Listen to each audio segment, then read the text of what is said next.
Hello everyone and welcome back to another video from Finance and Crypto Guide. In this video, I'm going to show you how to edit your profile on Opensea. So let's get started right away.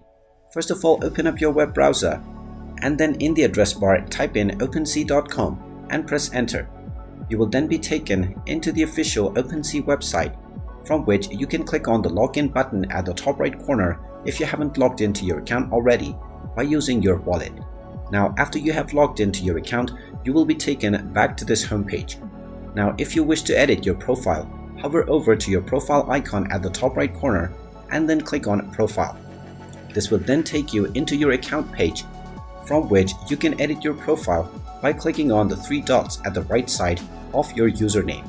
Just click on these three dots and then click on Settings. You will then be taken into your profile settings page. Now, from this page, you can make any edits that you want to your profile. Go ahead and tap on the username section and then enter any username that you want. You can also add a profile image by tapping on the edit icon within your profile image. Then just upload any picture that you want to use. You also have the option to enter your bio if you wish to. You can also type in your email address if you want to set it up with your account. Now, underneath email address, you also have the options to connect your Instagram and your Twitter account. If you wish, then you can also link external sites underneath links. Finally, after setting up all of your desired changes, you can click on the Save button and this will immediately save your changes within your profile. And there you have it.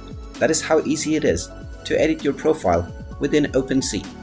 If you find this video helpful, make sure you hit that like button and subscribe to our channel if you haven't done so already. Also ring that notification bell to never miss another update from us.